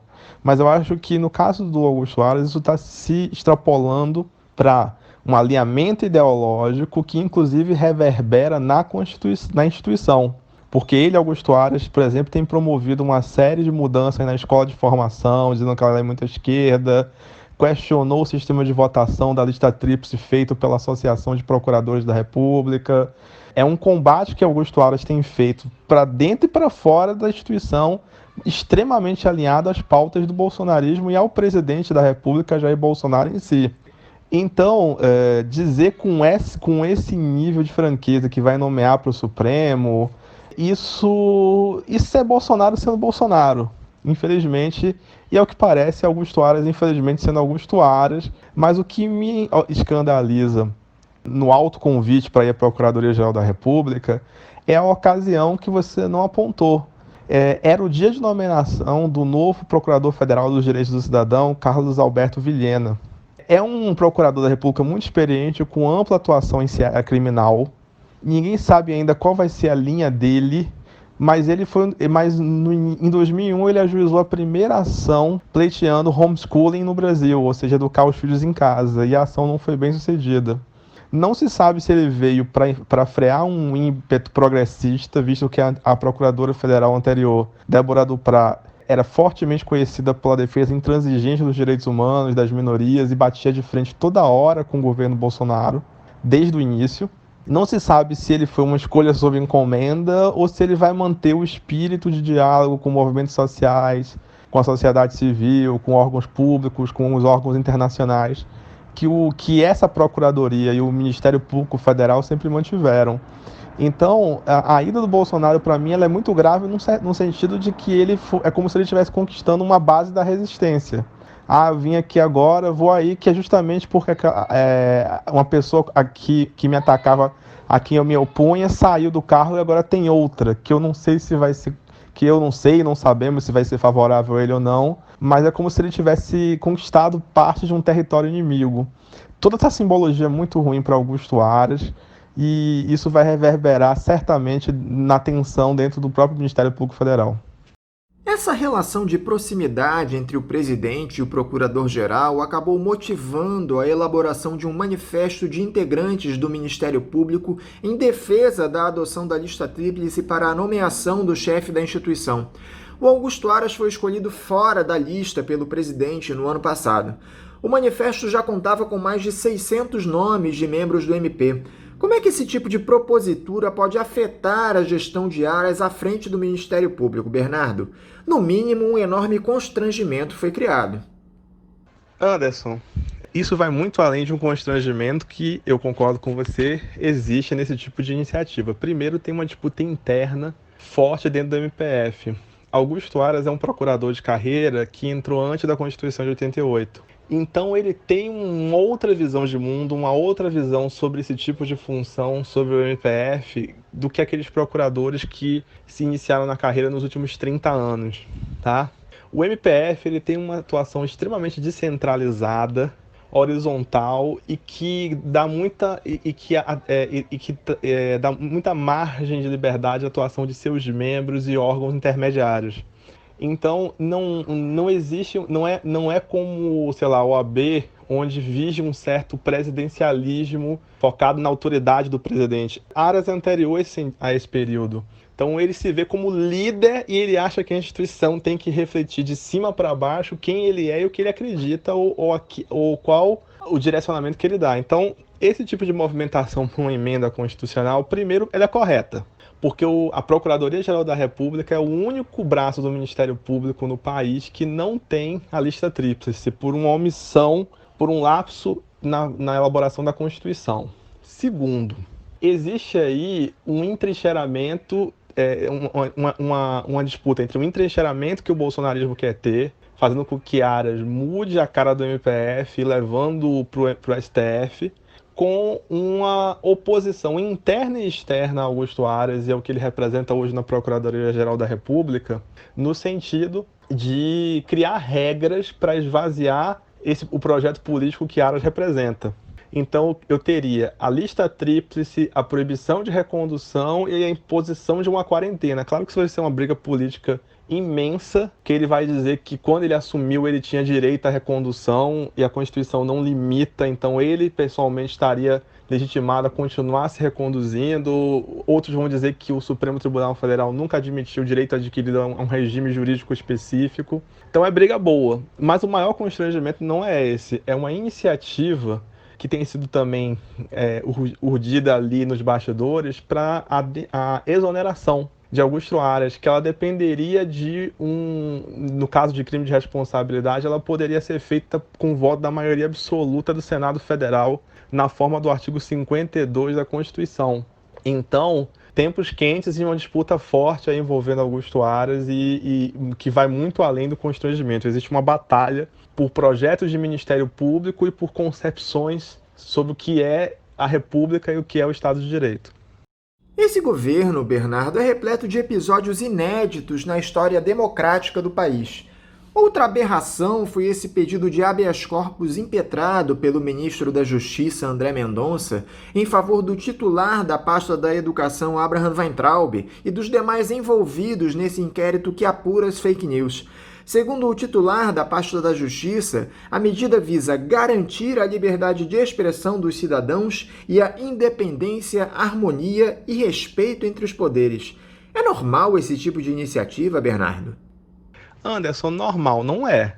Eu nunca vi na minha vida um ministro de Estado pedindo habeas corpus em favor de outro. Até porque é um pedido estranho. Primeiro porque o próprio Abraham Weintraub poderia ter pedido a seu favor, ou advogado seu, ou membro de partido político em favor dele, enfim. Okay? Não necessariamente precisava partir de um outro ministro de Estado. Segundo, partiu do ministro da Justiça, que era um antigo advogado-geral da União. Não há ilegalidade alguma. O artigo 15, inciso 68, diz que o habeas corpus será impetrado para proteger a liberdade de locomoção contra ilegalidade ou abuso de poder de autoridade coatora, geralmente a autoridade pública. Então, não é ilegal, não há nenhuma irregularidade, é estranho e eu acho que há uma sinalização política muito forte de que o ministro da Justiça, André Mendonça, o ex-AGU, fez isso como uma sinalização de governo, de porque assim, estamos com o ministro da Educação. E assim, claro que aí também vem a questão de alegar a inconstitucionalidade do inquérito, do inquérito das fake news, mas é um episódio muito perturbador, no sentido de que a defesa pessoal de um ministro se tornou uma causa de Estado.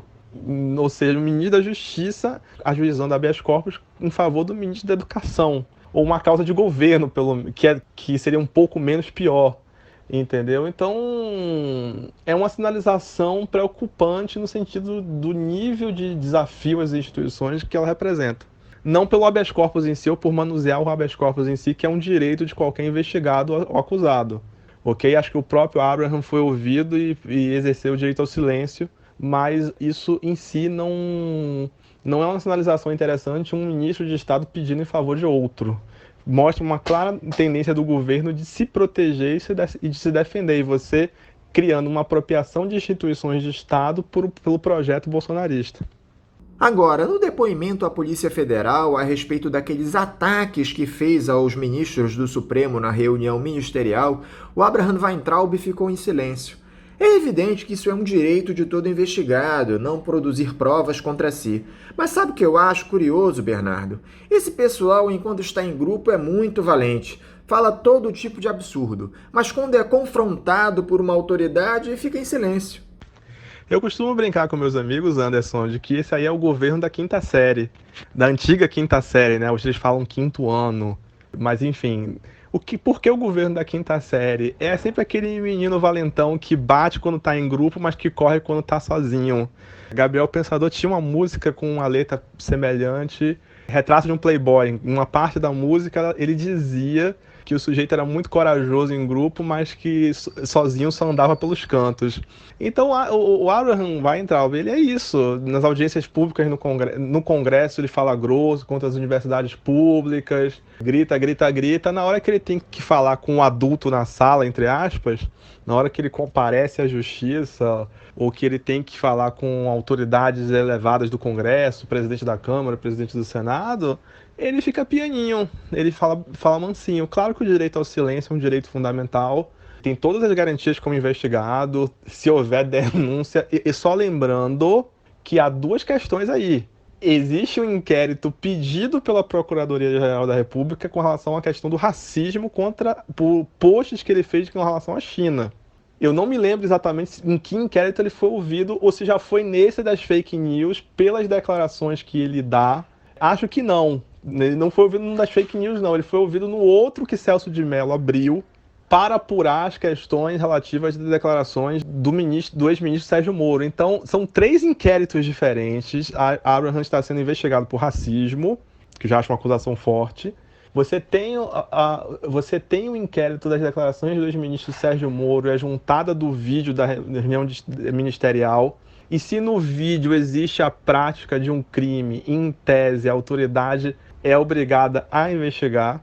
Abraham Weintraub não era o objeto a conduta dele não era objeto da investigação, mas no momento que no vídeo ele faz ameaça e viola a Lei de Segurança Nacional, desqualifica a honra de outras pessoas, eu tenho indício de práticas de crime.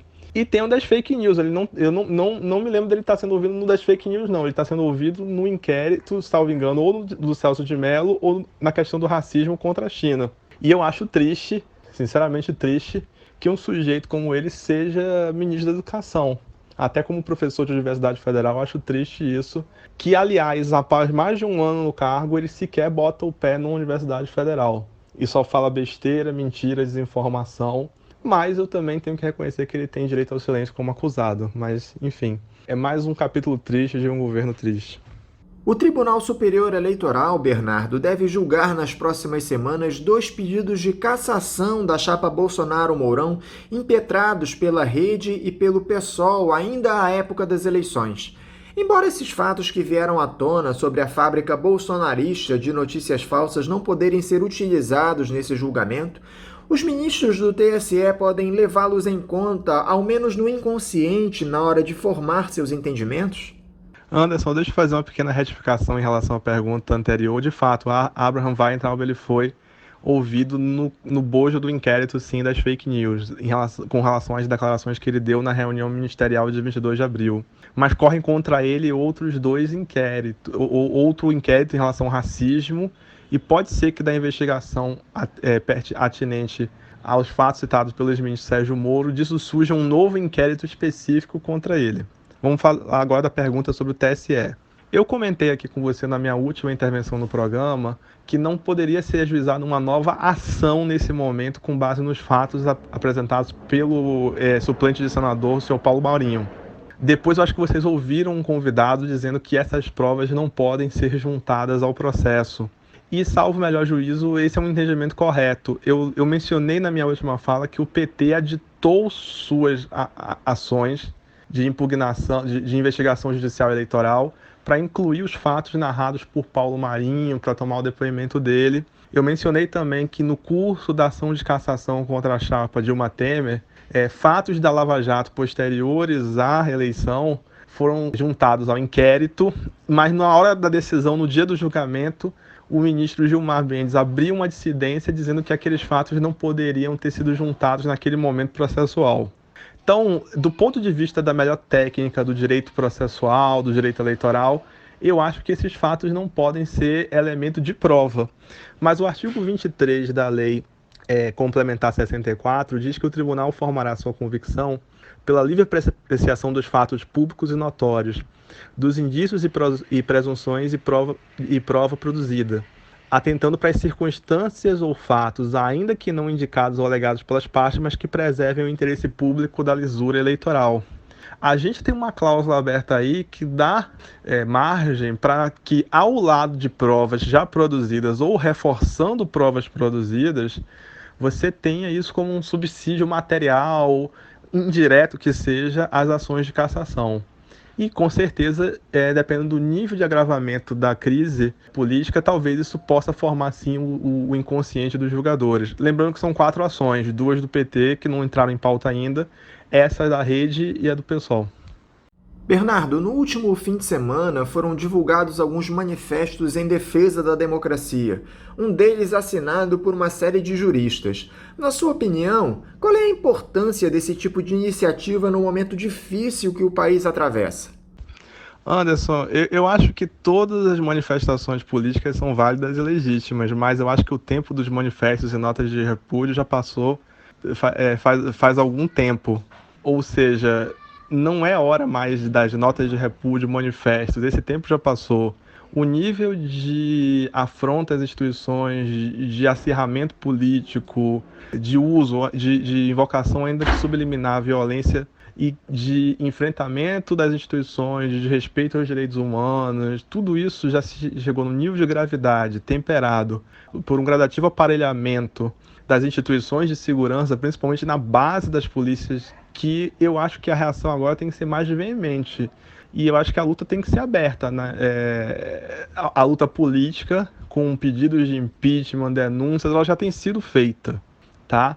E eu acho que ela deve incluir todo o governo, General Augusto Heleno, Weintraub. Eu acho que parte da oposição, PSB, PDT, Rede, acerta e muito em fazer esse enfrentamento institucional. E eu acho que agora é hora também de mobilizar algum tipo de mobilização, porque essas forças autoritárias estão falando sozinhas desde março, com aquelas manifestações, buzinaços, carreatas, verdadeiras afrontas à democracia e até um desrespeito ao se fazer isso na frente de hospitais. Então, as manifestações das torcidas organizadas antifascistas nesse domingo foi um alento, todos de máscara, em alguns casos eles conseguiram fazer uma organização para respeitar o distanciamento social. É difícil numa guerra assimétrica em que o seu inimigo desrespeita as recomendações da OMS, cria aglomerações e depois aponta o dedo para você quando você faz o mesmo de forma casuísta e conveniente. Mas está na hora, mais ou menos, de ter reação popular, reação de base, de rua. Os panelaços já foram um pouco isso. Não é hora de ficar calado diante de tanto abuso, de tanto retrocesso. e de tanto desrespeito à democracia e às instituições do Estado de Direito. Então, muito além das notas de repúdio, a luta política tem que se aprofundar em todos os campos, mas saúdo o manifesto e gostaria de ter sido um subscritor. E tenho profunda deferência a todos que o subscreveram. Diante de todas essas últimas movimentações, Bernardo, você vê um risco real à nossa democracia? Nós tivemos no sábado um ato de seguidores do presidente, aquele grupo auto-intitulado 300 do Brasil, em frente ao Supremo Tribunal Federal, carregando tochas, em atitude semelhante àquelas feitas por racistas americanos da Ku Klux Klan. Você acha que o Bolsonaro consegue articular esses grupos revoltosos para um atentado às nossas instituições? O ministro Celso de Mello fez esse alerta aos seus pares do Supremo no domingo. Anderson, os 300 do Brasil, que nem 30 eram, segundo uma câmera do STF. Mas não podemos subestimar o fascismo. Hitler e Mussolini eram motivo de chacota nos jornais da Itália e da Alemanha no início dos anos 20. Nós sabemos pela história onde isso foi parar. Há outros símbolos muito preocupantes. As tochas do sábado lembram também os atos dos fascistas de Charlottesville, há uns 2 anos, mais ou menos, nos Estados Unidos. Charlottesville, se não estiver enganado, naquela universidade em que eles aparecem, aqueles supremacistas brancos de tocha. Mas eles mostraram a cara nos Estados Unidos. Os tais dos 300, que nem eram 30, alguns estavam de rosto coberto, lembrando a Ku Klux Klan. Outros sinais preocupantes, bandeiras mencionando os fascistas e neonazistas de Kiev, as forças reacionárias ucranianas que derrubaram o presidente em todo aquele episódio que levou à anexação da Crimeia pela Rússia. Numa história em que está todo mundo errado de alguma forma, mas sempre ver o fascismo ascendendo é preocupante. Aliás, eu lembro que na Ucrânia uma estátua de Lenin foi convertida artisticamente numa estátua de Darth Vader, o que para mim é muito simbólico e preocupante. E o risco sempre existe. Celso de Mello, por toda a sua autoridade moral no STF, sempre deve ser muito bem ouvido, escutado. O nazifascismo contou durante muito tempo, nos anos 30, com a condescendência da diplomacia europeia, e o Acordo de Munique, em 1938, é a prova cabal disso. Vamos apaziguar, dar o que ele quer e não vai ter a guerra.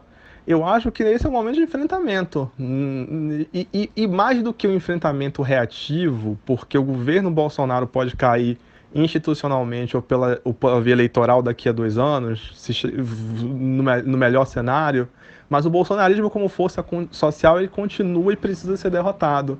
Então não é só o enfrentamento reativo, mas acho que é hora também de ser propositivo e apresentar um novo modelo de democracia, um novo modelo de pacto social e político, que tem que ser inclusivo e permitir algum grau de bolsonarismo moderado que sobreviva como uma força política, mas não esse que invoca inspirações nazifascistas e que convenientemente é tolerado, se não incentivado, pelo líder que é o presidente da República. Então os riscos são grandes, sim, e a política de apaziguamento pode levar a um cenário nefasto. Agora, eu assisti a uma entrevista do ministro Gilmar Mendes no domingo, onde ele pareceu relativizar todos esses atos gravíssimos contra a nossa democracia.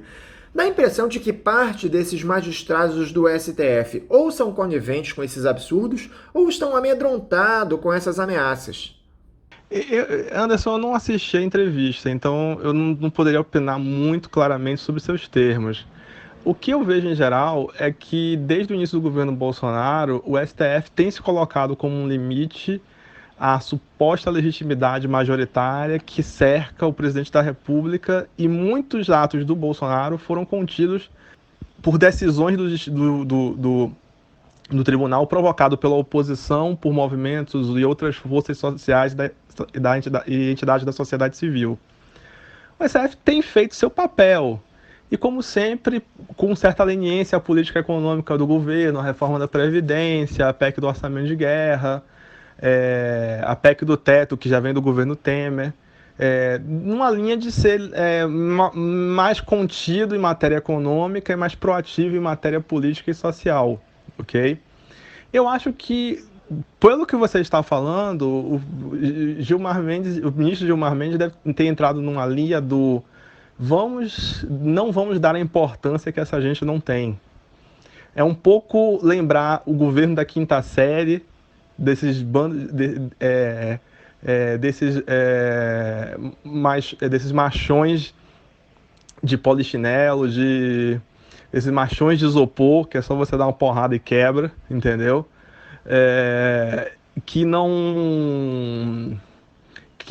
Eu acho que há uma crença na incompetência, na bravata, sem observar questões reais que estão acontecendo ali na base.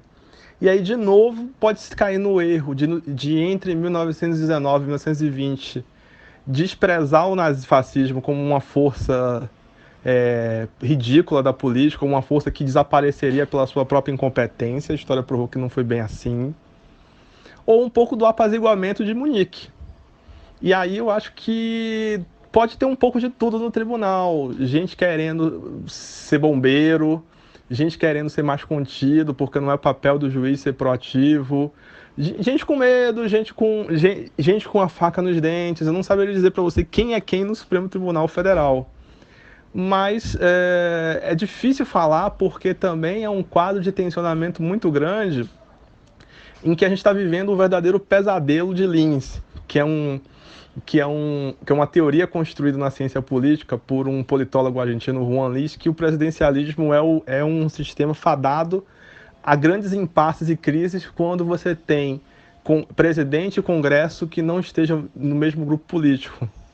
E um tribunal que, num primeiro momento, tenderia a ser mais imparcial, mas a partir do momento que ele se alinha com o Congresso, isso, dentro de uma perspectiva de um presidencialismo hipertrofiado como o nosso, em que a figura do presidente, pela sua legitimidade popular, pelo voto do sufrágio universal, da eleição em 2 turnos, se agiganta, isso, em alguma medida, teria um potencial explosivo de confronto. Tá? Não vamos esquecer, porque Jair Bolsonaro faz tanta coisa em uma semana que a gente já esqueceu que em fevereiro ele disse que tinha provas de que a eleição tinha sido fraudada e que ele tinha vencido no primeiro turno. Isso é muito grave. Ele fez uma acusação grave sem provas, não provou, não sustentou e as instituições ficaram caladas. Essa política de apaziguamento, de vê-lo como um bufão, como um falastrão, como um fanfarrão, como o chefe desse grande governo da quinta série, ela pode levar a resultados muito ruins para a democracia brasileira. Eu acho que é hora das pessoas agirem, seja numa frente democrática ampla no primeiro momento, para que depois os projetos políticos individuais subsistam, seja ao menos numa aliança tática entre diversos projetos políticos, tá? Mas eu acho que isso explicaria um pouco essa tendência à moderação que a magistratura tem, talvez seja o que está por trás das declarações do ministro Gilmar Mendes. Bernardo Campinho, muito obrigado por mais esse esforço de nos ajudar a entender essas questões difíceis do país. Eu desejo a você um ótimo dia de trabalho e deixo aqui o meu abraço. Anderson, muito obrigado pela oportunidade, pelo convite mais uma vez de estar aqui no programa. Obrigado pelas perguntas instigantes. Parabéns a você e a toda a equipe. Espero que estejam todos bem mais uma vez. Um grande abraço para a Celeste, para o Paulo, para o Cid. E vamos ver se a gente, no segundo semestre, que seja, se a gente se encontra presencialmente no estúdio para poder conversar ou se fazer a entrevista ao vivo por telefone de novo. Vamos torcer por dias melhores e que todos permaneçam aí em saúde e segurança. Um grande abraço para vocês aí da equipe. Parabéns por todo o esforço de manter o programa e um grande abraço também para todos os nossos ouvintes. Conversamos com o advogado constitucionalista e professor de Direito Público da Universidade Federal Rural do Rio de Janeiro, Bernardo Campinho. E vamos encerrando a edição de hoje do programa, convidando vocês para amanhã, a partir das 8 da manhã, estarem novamente aqui na Rádio Bandeirantes para mais uma edição do Faixa Livre. Um abraço a todos vocês e até amanhã.